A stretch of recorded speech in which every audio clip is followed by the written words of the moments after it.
तो दोस्तों आज हो गया 13 मार्च 2023 यूपी में देश दुनिया की सभी ताज़ा बड़ी खबरें लेकर आए हैं सिर्फ आपके लिए। चलिए खबर शुरू करते हैं। और सभी चैनल को सब्सक्राइब ना किया हो तो फटाफट चैनल को सब्सक्राइब कर दे, लाइक कर दे, शेयर कर दें ताकि इसी तरह की खबर आप हर रोज देख सकें। चलिए शुरू करते हैं आज की पहली बड़ी खबर। कांशीराम जयंती को लेकर मायावती ने कई तैयारियां की हैं। बसपा ने अपने कैडर को फिर से सक्रिय करने और लोगों को जागरूक करने के लिए कांशीराम के संघर्षों और जीवन से जुड़ा गाना तैयार करवाया है। पार्टी की रणनीति इस गाने को 15 मार्च के दिन प्रदेश के तमाम गांवों में बजाने की है। मुख्य सेक्टर से लेकर बसपा के बूथ लेवल के प्रभारियों को साफ निर्देश दिया गया है कि वो इसके लिए तैयारियां शुरू कर दे। इस गीत में शोषित, गरीब, दलित जैसे शब्दों का इस्तेमाल किया गया है, जिससे स्पष्ट है कि मायावती फिर से गरीबों, दलितों और शोषित वर्ग के समाज को बसपा से जोड़ने की कोशिश में जुट गई हैं। राहुल गांधी की कैबिनेट स्पीच पर प्रधानमंत्री नरेंद्र मोदी ने पलटवार किया है। कर्नाटक में एक सभा को संबोधित करते हुए प्रधानमंत्री नरेंद्र मोदी ने कहा कि यह दुर्भाग्यपूर्ण है कि लंदन में भारत के लोकतंत्र पर सवाल उठाए गए। पीएम मोदी ने आगे कहा कि भारत की लोकतांत्रिक परंपराओं को दुनिया की कोई ताकत नुकसान नहीं पहुंचा सकती, लेकिन कुछ लोग उसे कटघरे में खड़े कर रहे हैं।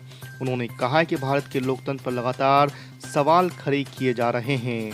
प्रधानमंत्री नरेंद्र मोदी ने कहा कि भारत सबसे बड़ा लोकतंत्र ही नहीं, भारत लोकतंत्र की मां भी है। मुख्य चुनाव आयुक्त राजीव कुमार ने कहा है कि भारत का चुनाव आयोग 400 विधानसभा चुनाव, 17 आम चुनाव और 16 राष्ट्रपति और उपराष्ट्रपति चुनाव कराने के बावजूद हर चुनाव में अग्नि परीक्षा देता है।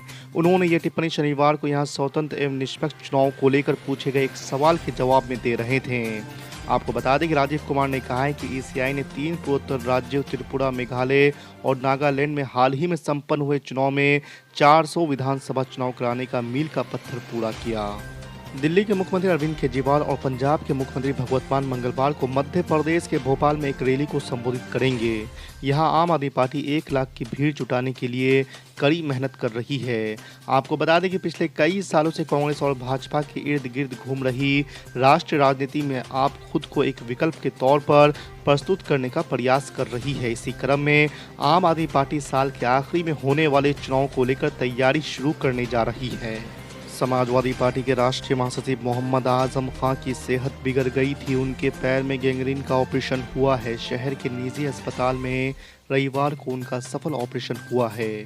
डॉक्टरों ने उन्हें बेड रेस्ट की सलाह दी है। आपको बता दें कि सपा नेता मोहम्मद आजम खां का स्वास्थ्य नासाज चल रहा है। वो पिछले 15 दिनों से बीमार चल रहे हैं। उत्तर प्रदेश भाजपा अध्यक्ष भूपेंद्र चौधरी ने कहा है कि योगी जी के 6 साल के कार्यकाल में अपराध न्यूनतम स्तर पर है। हर तरह के अपराध में काफ़ी कमी आई है। उन्होंने कहा है कि सरकार की प्राथमिकताओं में अपराधी माफिया है। सरकार उनके खिलाफ कठोरतम कार्रवाई कर रही है। सरकार ऐसी कार्रवाई कर रही है कि वो आने वाले समय में एक मिसाल बने। इसी कारण उनकी दृढ़ इच्छा शक्ति के चलते इन्वेस्टर समिट में देश विदेश से निवेशक यूपी आ रहे हैं। उत्तराखंड के मुख्यमंत्री पुष्कर सिंह धामी ने कहा है कि महिलाओं को आत्मनिर्भर बनाने के लिए कारगर कदम उठाए जाएंगे। उन्होंने कहा है कि युवाओं, महिलाओं, किसानों सहित समाज के हर वर्ग के लिए पहले से ज़्यादा कल्याणकारी योजनाएं चलाई जाएंगी। सीएम धामी ने कहा कि सरकार महिलाओं से जुड़े स्टार्टअप को बढ़ावा देने के लिए बड़ी वित्तीय मदद करने जा रही है। एमआईएम प्रमुख असदुद्दीन ओवैसी ने कहा कि प्रधानमंत्री नरेंद्र मोदी के 9 साल के कार्यकाल में सबसे ज्यादा आतंक फैला है। सीएम अशोक गहलोत से सवाल पूछा है कि जितेंद्र मेघवाल, कन्हैया लाल, जुनैद और नसीर सभी एक ही जान हैं। इनकी कीमत अलग अलग नहीं हो सकती।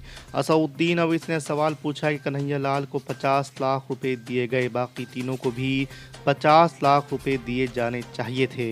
इन्हें 15 लाख रुपए ही क्यों दिए गए? नेशनल कॉन्फ्रेंस के प्रमुख और जम्मू कश्मीर के पूर्व मुख्यमंत्री फारूक अब्दुल्ला ने मोदी सरकार पर निशाना साधते हुए पूछा है कि क्या आप देश के 24 करोड़ मुसलमानों को चीन भेज देंगे? उन्होंने केंद्र सरकार से देश को धार्मिक आधार पर नहीं बांटने को कहा है।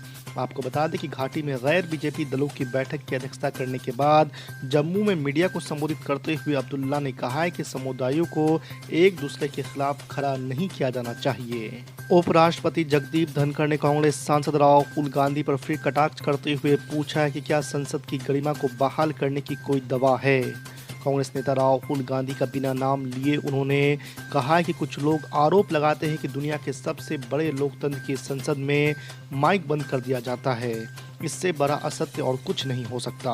शराब घोटाले में सिसोदिया के बाद केसीआर की बेटी का नंबर 9 घंटे तक ईडी की पूछताछ 16 मार्च को फिर से बुलाया। जी हां, आपको बता दें कि ईडी ने दिल्ली के कथित शराब घोटाले से जुड़े मनी लॉन्ड्रिंग मामले में सिसोदिया से पूछताछ के बाद भारत राष्ट्र समिति की नेता के कविता से पूछताछ शुरू की है।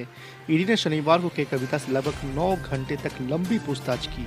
बीजेपी के खिलाफ कांग्रेस के भी नहीं है साथ, क्या अखिलेश यादव ने कर ली थर्ड फ्रंट की पूरी तैयारी। जी आपको बता दें कि अगले साल होने वाले लोकसभा चुनाव के लिए कांग्रेस बीजेपी जैसे राष्ट्रीय दलों ने ही नहीं बल्कि सपा जैसे क्षेत्रीय दल ने भी रणनीति तैयार करनी शुरू कर दी है।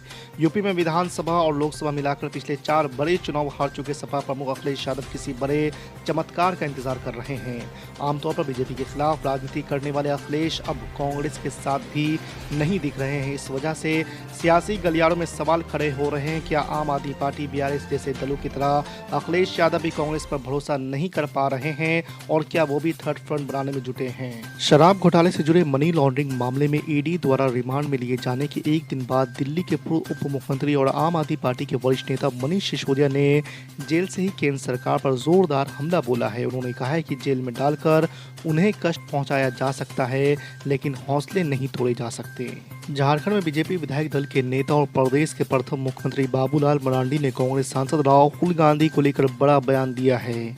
कैम्ब्रिज यूनिवर्सिटी में भारत की मौजूदा सरकार की आलोचना करते हुए लोकतंत्र को खतरा बताने वाले राहुल गांधी की टिप्पणी पर पलटवार करते हुए बाबूलाल मरांडी ने कहा कि यह तख्ता पलट की साजिश के लिए विदेशी मदद लेने जैसा है। All India Muslim Ittehadul Muslimeen के प्रमुख असदुद्दीन ओवैसी ने कहा कि राजस्थान में मुस्लिमों की हालत पर सर्वे करवा रहे हैं।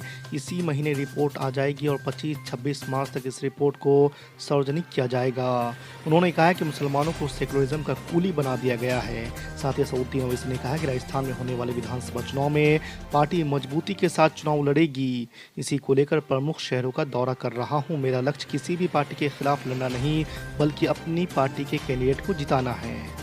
राहुल गांधी की आलोचना किए जाने को लेकर कांग्रेस ने उपराष्ट्रपति जगदीप धनखड़ पर निशाना साधा है। राहुल गांधी पर उपराष्ट्रपति धनखड़ के हमले का जवाब देते हुए कांग्रेस के वरिष्ठ नेता जयराम रमेश ने शुक्रवार को कहा कि राज्यसभा के सभापति की टिप्पणी आश्चर्यजनक होने के साथ ही साथ निराशाजनक भी है। जयराम रमेश ने एक बयान में कहा है कि राज्यसभा के सभापति सभी के लिए अंपायर और रेफरी होते हैं लेकिन वो सत्ता पक्ष के चीयर लीडर नहीं हो सकते।